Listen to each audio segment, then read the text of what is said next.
Hello students, hope you're safe and healthy. Welcome back to online session of EVS 1 lesson number 8, the value of food. Arjun and Varsha are brother and sister. They love to eat hot bajra bhakris with butter.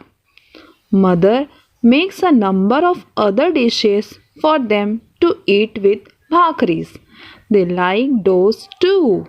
Can you tell what could be those dishes that mother makes to go with bhakris? What are those dishes made from?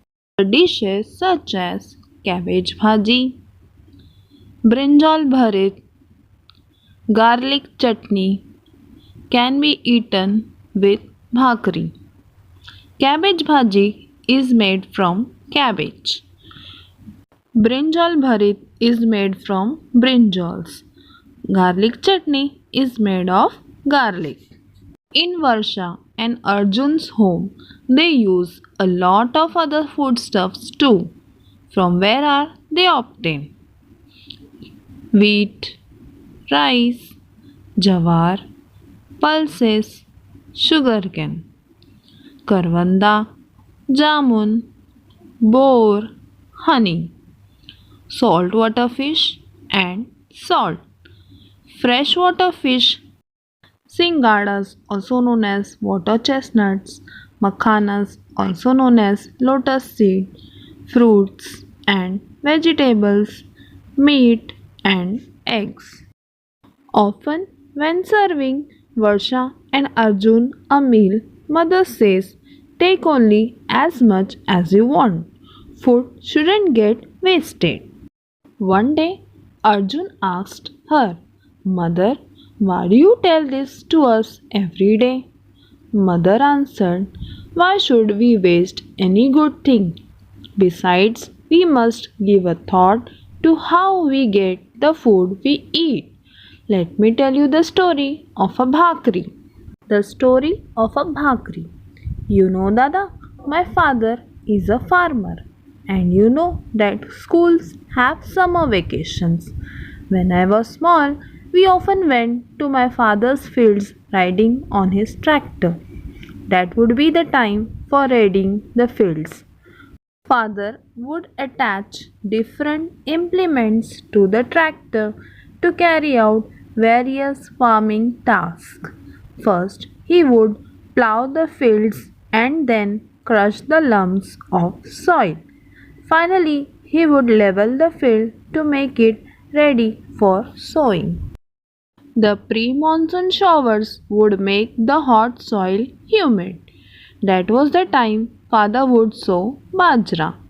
Within some days, the bajra seeds sprout and the seedlings are seen above the ground. Along with the bajra, weeds also flourish, but they have to be removed. My father would employ laborers to do that. The laborers have to be paid. Rainwater is enough for bajra to grow vigorously. After a while, ears of bajra appear on every stalk. The grain forms and the ears grow fuller. As the grains grow, birds come in flocks to eat the tender grains. Then scarecrows have to be set up and slingshots used to frighten the birds away. When the ears of corn are full, it is harvest time. That is, all the ears of bajra must be cut and gathered. Then follows threshing and winnowing. That is how we get the grain from the ears of bajra. Varsha said, I understood cutting and gathering, but what is threshing and winnowing? So mother said, all right, do what I tell you, and you will see we will continue with the story later. Try this. Take half a basket full of dried groundnut pods. Divide them into two portions. Shell the groundnuts in one portion. How long did this take you? Now put the other portion in a cloth bag. and tie its mouth. Pound the bag lightly with a stone or beat it with a stick. Now take the groundnuts out in a tray and tell me, what do you see? Arjun said, the pods have burst open and the nuts have come out. Mother said, this can be called threshing of the pods. Now hold the tray in both your hands. Toss its contents quickly and lightly in the air. Tell me what happens. Varsha said, when I toss the tray, the shells fall off and the nuts are left behind. But why does that happen? Mother said, the shells are light so they get blown by the air and fall off. The nuts are heavier and are left behind.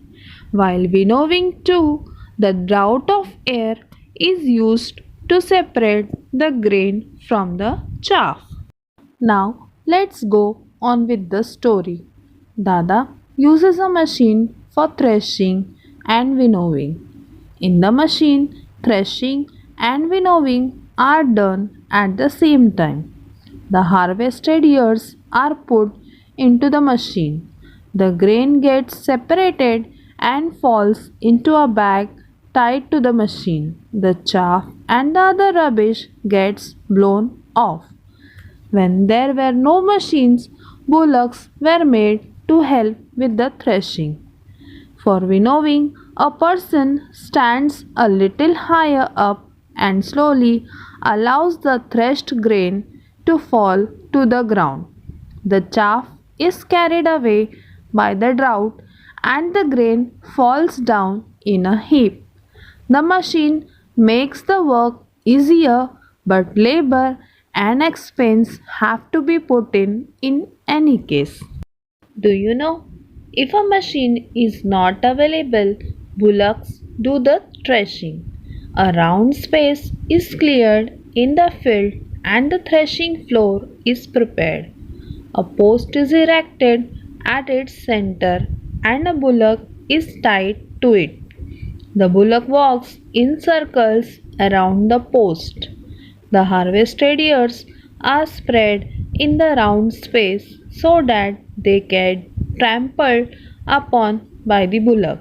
If the crop is large in quantity, a bigger space is prepared and more bullocks are used together.